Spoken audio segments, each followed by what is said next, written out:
Hello and welcome back to Plant Abundance on YouTube, your go-to source for gardening content and information throughout the entire year. Today we're going to be talking about 5 things you can do this winter to ensure that you have an amazing garden this upcoming growing season. The first thing we're going to be talking about today is sheet mulching. Now there really is no easier way to prep a garden bed ahead of spring than to lay down a sheet mulch. There's so many different materials you can use to accomplish this, whether it's cardboard or some sort of a paper source. You can use newspaper, brown paper bags, or one of my favorite ways is to use a brown craft paper roll. You can get these at your local big box store like Home Depot in the painter section, and for a small amount of money you can cover a lot of square feet. But you can also use any sort of a plastic, garbage bag, or even a tarp for that matter. And all you need to do is lay down this material in an area where you may have some grass or weeds growing, and you know you want to have a garden there instead. And in just a short amount of time, that covering is going to help to kill back any grass or weeds that were there, making it extremely easy to establish a garden. So a little bit of prep work up front, going to save you a lot of time in the future. Now, if you are using a biodegradable source like cardboard or paper, you can just leave it there once it comes time for planting and just punch holes right through the paper and go ahead and put in your transplants or seeds, and that paper will continually break down over time and help to actually feed the soil and the worms that are there. If you are using a plastic or a tarp, then you would just simply remove it and then prepare it as you would any other garden bed. So do yourself a big favor and just head out to the yard, spend a couple minutes, lay down a sheet mulch, and you'll be happy you did come spring.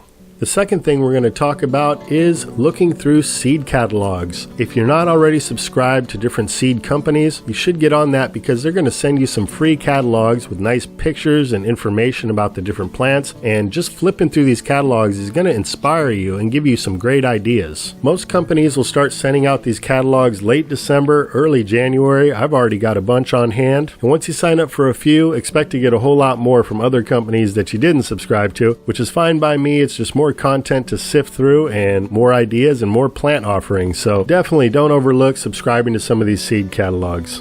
Another thing you can do while you're waiting for spring to arrive is to start planning your design. It's important that when you are laying out your design that you understand how the sun's going to interact with your property. The best way to accomplish this is to just get out into your yard and observe early morning, afternoon, and late evening to see how the sun is interacting throughout your property. Another great way to accomplish this is to use a compass or to download a compass app, and that'll help you to determine the most northern and southern end of your property, the two most important directions to understand. And if you're interested, check out this video that I made on that topic. So once you got all that figured out, then you can spend some time doing a little drawing, and you don't have to be an artist to do this. Just sit down, close your eyes, envision what your little slice of paradise looks like, and try to get as close to that as you can. You don't need a big space to accomplish this. Whatever you got, do the best you can with that. But having a plan and a design in place, whether you're just starting a garden or you're expanding on your current design, is going to be very helpful, and it's going to help you reach your goals.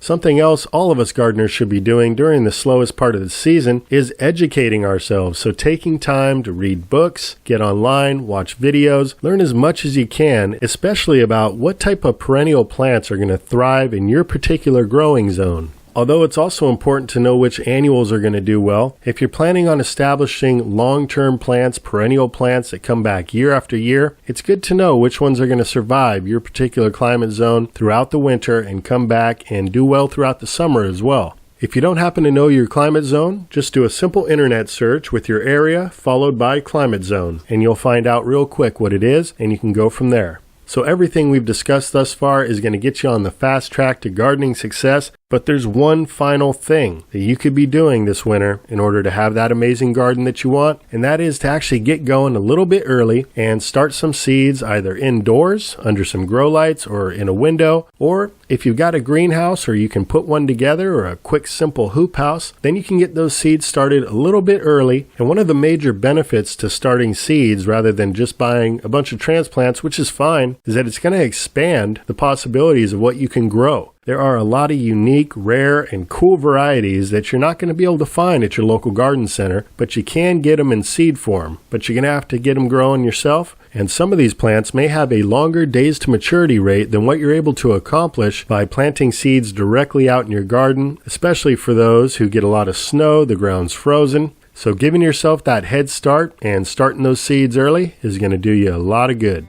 Well, that's going to wrap up today's video. If you would, please take a moment to click down below and give this video a rating. If you've already subscribed to the channel, thank you so very much. And if you haven't hit that subscribe button yet, I hope you'd consider doing so. We've got new uploads coming out every week, sometimes every day, and we're always sharing with you different tips and tricks and techniques to help you grow the best garden you can. And so with that, I hope this video finds you and finds you well, out in the world and out in your garden, planting more abundance in your life. Take care, everyone. I'll be talking to you again soon.